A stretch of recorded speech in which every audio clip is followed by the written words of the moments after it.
Hello bachcho, let us start with the given question. The question says which of the following statements given is incorrect?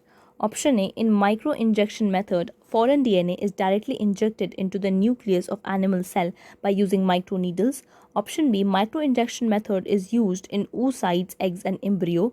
Option C, electroporation is the formation of temporary pores in the plasma membrane of the host cell by using lysozyme or calcium chloride. Option D, in chemical mediated gene transfer method, certain chemicals such as calcium phosphate help foreign DNA to enter the host cell. देखिए, सबसे पहले इस question को solve करने के लिए आपको ये पता होना चाहिए कि माइक्रो इंजेक्शन मेथड क्या होता है.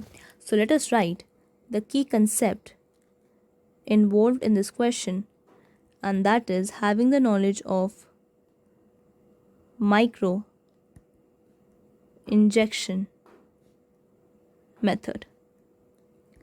देखिए, माइक्रो इंजेक्शन मेथड एक मेथड होता है डीएनए को ट्रांसफ़र करने का, और से फॉरेन डीएनए को ट्रांसफ़र करने का into the animal cells nucleus. यानी एक एनिमल सेल के न्यूक्लियस के अंदर अगर हमें फॉरेन डीएनए को इंसर्ट करना है, इंजेक्ट करना है, तो हम इस्तेमाल करते हैं माइक्रो इंजेक्शन मेथड का. And in this case we use micro needles to transfer the DNA. So we can say that it is the introduction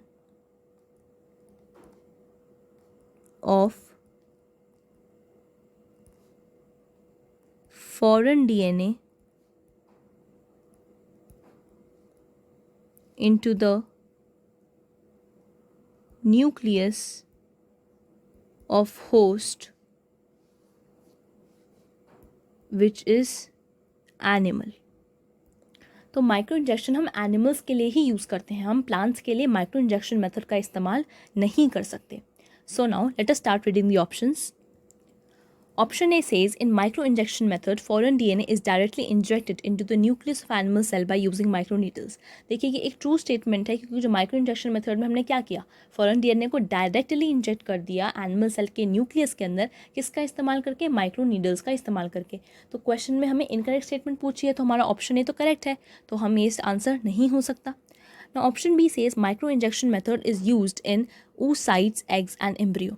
देखिए, माइक्रो इंजेक्शन मेथड का इस्तेमाल हमने किसके लिए किया था? एनिमल्स के होस्ट के लिए, एनिमल होस्ट के लिए. सो हम इसका इस्तेमाल oocytes के अंदर कर सकते हैं, एग्स के अंदर कर सकते हैं, एम्ब्रियो के अंदर कर सकते हैं, ताकि हम अपने फॉरेन डीएनए को इंसर्ट कर सके into the nucleus. So it is again a true statement that it can be used for oocytes, for eggs or for embryo to insert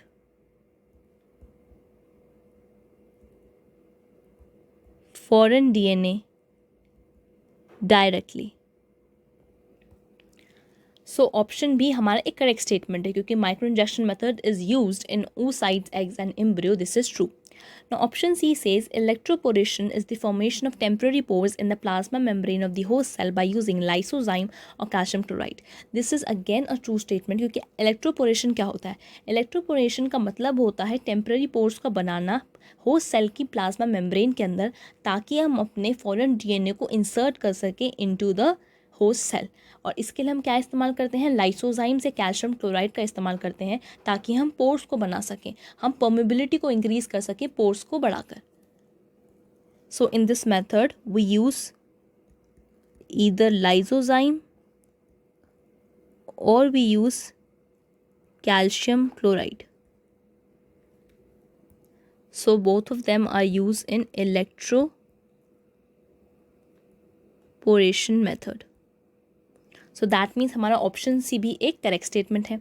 Now option D says in chemical mediated gene transfer method certain chemicals such as calcium phosphate help foreign DNA to enter the host. देखिए, chemical mediated gene transfer method इसका क्या मतलब है? Chemical का इस्तेमाल करना gene के transfer के लिए हम इस मेथड का इस्तेमाल करते हैं. तो इसके अंदर हम कुछ सर्टेन केमिकल्स का इस्तेमाल करते हैं, जैसे कि पॉलीइथिलीन ग्लाइकॉल. पॉलीइथिलीन ग्लाइकॉल या पीईजी का इस्तेमाल हम करते हैं फॉरेन डीएनए को होस्ट सेल के अंदर एंट्री करवाने के लिए.